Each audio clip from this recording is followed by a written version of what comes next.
a lot of the times the girls come in here and they act that way or whatever. So like I just have a very low tolerance for female disrespect because I look at it like, call me an asshole. I don't think men and women are equal. I think we're superior to you guys, and I think we're the leaders. And women need to listen to men and follow men. And I don't look at you the same because if I looked at you the same, then I would say stupid shit like, let's go have fun the bill. Hey, home intruder came in. How about you go deal with it? Like women love to be treated like a lady, but they forget that being treated like a lady inherently means you're not equal to us. You do understand that, right, ladies? Yep. Chivalry was based on the concept of inequality. I'm opening the door for you because you're physically inferior. I'm protecting you because you're physically inferior. I'm making the money because you don't have the ability to work a laborious job and earn this income like I can. I'm the leader because I'm more rationally sound. Everything about me is better than you, which is what you're attracted to. But then for some crazy reason, right? When push comes to shove and we're having a disagreement, you want to sit there and say you're equal to me now. No, you're not. Sorry, you were going to say something? Yeah, sorry. So the other thing, too, is like with this like hyper masculine woman, you know, they're never going to really find a man. Well, they might find a man, but he's going to be feminine, but they're not going to find a masculine man who's actually going to put them in their place and guide them. Because the thing is like, if let's just look at the Bible. If the Bible says we fear God, but God is the Father, so we need to fear the masculine energy and allow that energy to lead us. So which means we need to get off of our high horse, let go of us being hyper masculine, step into our femininity, and get soft. Yeah, I am happy for your man, by the way. He made a good choice. Yeah, happy for your man, by the way. Because I want the ladies, because you mentioned this earlier that like it's hard because guys are intimidated by you, etc. Like I'm just going to give you ladies a tip. The more masculine you are, right? You're going to push away those masculine men because one of the biggest foundations of being a masculine guy and having your shit together is not tolerating fuckery from women. Yep. So they're not going to sit there and fucking negotiate with you like, hey, I need you to do this. Well, I don't feel like he's just like, bitch, in his head, he might not tell you, you. He's going to be like, she's not the one. Right. This girl's sex only. I ain't never going to take her serious. And he just will never tell you. The difference is like when we reject you guys, we don't tell you. We're rejecting you. We're going to continue to have sex with you. We're going to lead you on. We're going to sell you the dream. We're going to fucking lie. We're just going to extract sex from you as long as we fucking can and never commit to you. And then when you say, what are we? And he says, I'm not ready for a relationship yet. Translation, fucking stupid. You're annoying. You do something that I am not willing to commit to right now. Yep. And girls need to understand that. We silently get rid of you guys. Yeah. So if you're a masculine woman, you need to tone it back because as soon as you be annoying, like, man, she ain't the one. And then you're done. Done. Sartain. Yeah, one of the things Dr. Buss talks about in his books is this concept where you have to get a drink, as I said, Dr. Buss. One of the things he talks about in his books is as men gain more advantage, more leverage in the sexual dating, in the sexual marketplace, then women will lose and vice versa. And that's what we see a lot of times. If you listen to a bunch of men give other men really good advice on how to make women attracted to them, to the normal public, it's going to sound toxic 100% of the time. And if you gave a bunch of women the opportunity to explain to other women how to go ahead and take advantage of men, to listen to Cardi B, you know, I don't cook, I don't clean, whatever. If you listen to that, it's always going to sound offensive to us. The difference is societally, it's not that bad. If women warn other women about men, that podcast is awarded. And if men warn other men about women, then all of a sudden they're considered to be misogynist. You might end up in a jail. For sure. Exactly. Yeah. And all the men that don't understand women, they all call us crazy too. They're like, that's not what women like. They like this. But there's these dudes that they don't get the women. But here's the difference is in that is if like what he says before about having boundaries. If you do that, then this is weird thing that happens to you. Maybe it's when you're in your teens or your 20s or whatever, or maybe you had a father figure who saw this. You're going to stand up to your girl for the first time because you finally have had enough. You genuinely have had enough. It's not game. You genuinely have had enough. And you stand up to her and you realize, I would rather be alone than deal with this peace, this lack of peace that you're bringing me. And when you do so, this crazy thing happens because you think it's over, and now she has never been more attracted to you. Yep, and it is so fucking confusing because then you look back and you're like, what was I doing for the last 25 years? Holy shit. Really, if I had just maintained some level of a boundary, then all of a sudden this thing that she told me she didn't want is actually the thing that made her the most attracted to me. And so that's the conundrum for us. In the end, if men can lead and women can follow, then in general, that's way better for a relationship. But pick a man that can lead. Yes.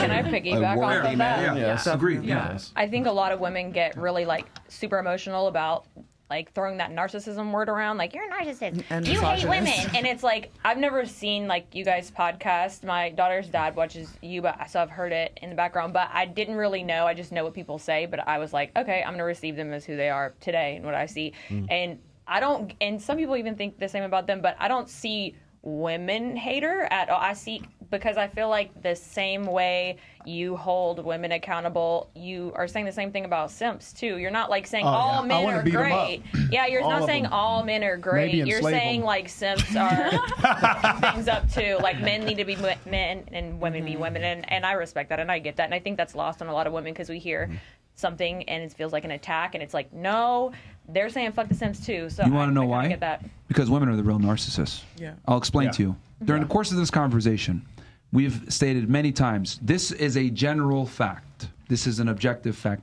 in the general.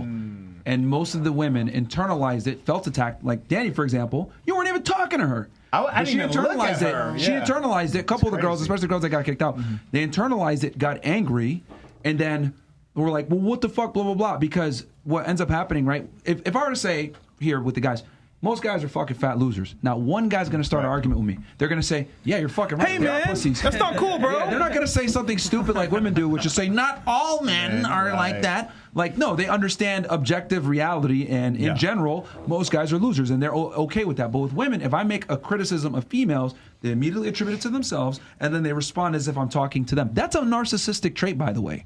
And the thing is that the other reason, too, why I say women are far more narcissistic than men are is because you guys have to be. You have to be extremely vain. You have to worry about your looks. You have to maintain your beauty as much as you can because that's your primary agency. So if we were to sit there and like take 100 men and 100 women, I guarantee you a larger majority of the female are going to be narcissists than the men.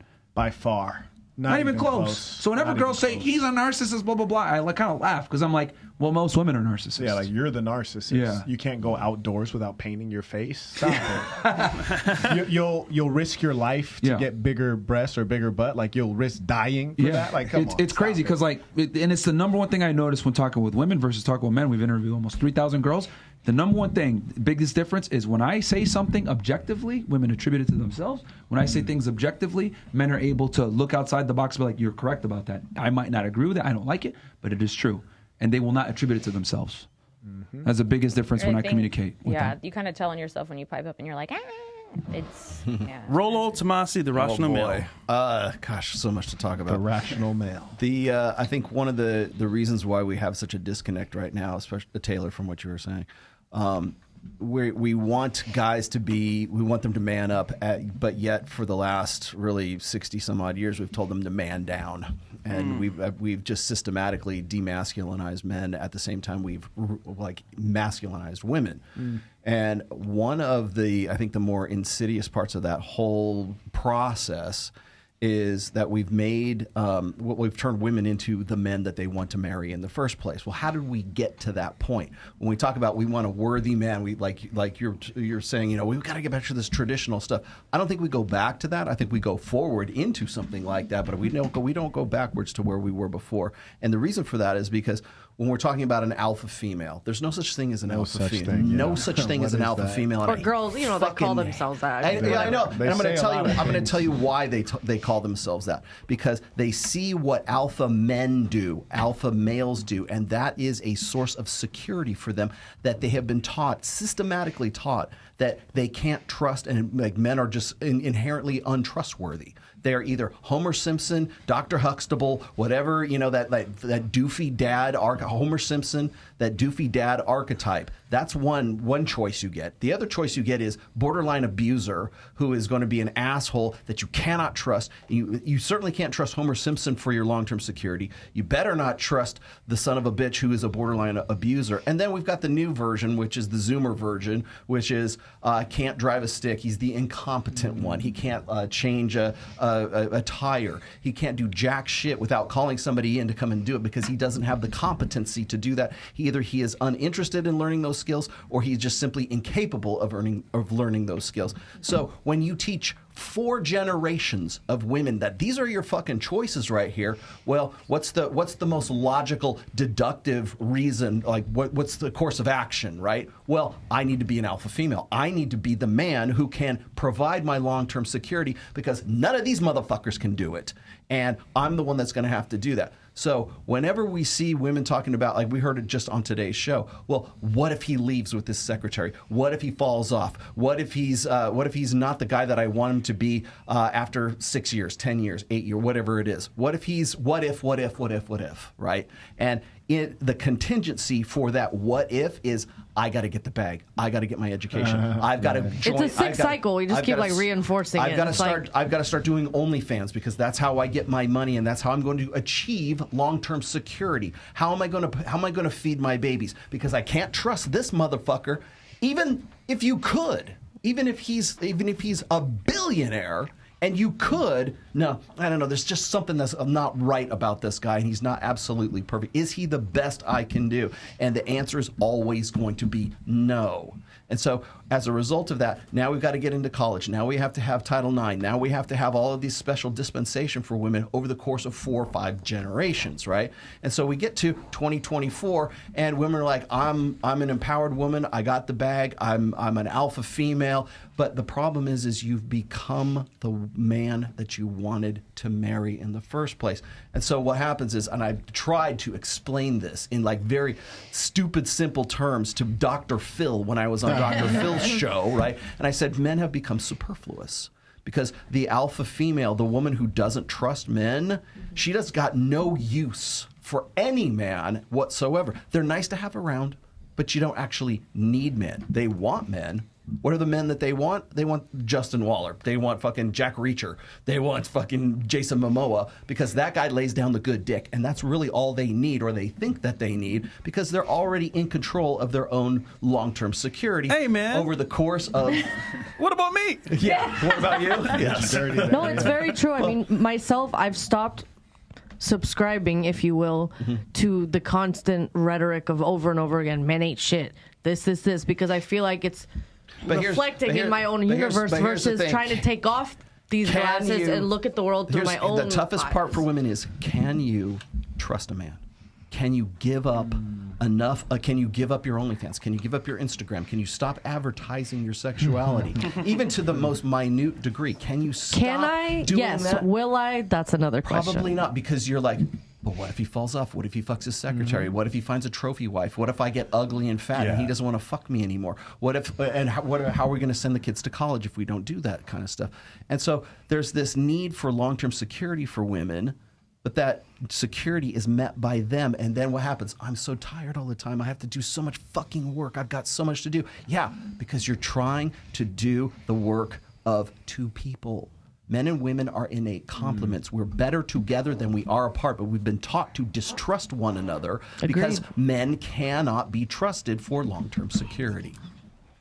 I have a question. Anyways, that's my rant at the end. I have a question about that. Wait. Kind of. You had a point real quick? I did. So the other day, like my man had said to me, he said, who's the prize in the relationship, the male or the female? And I thought it was very interesting because I feel like we're all going to say, like, the female. We all think it's the female. We're beautiful, we do this and we do that. And he looked at me and he's like, it's not the woman. It's the man. There are a plethora of women who are beautiful. There are a plethora of women with good pussy. There's a plethora of women who have education and want to go get things done. But for a man to be able to lead a woman to greatness who doesn't really have anything at all, which is a lot of us, that is the prize.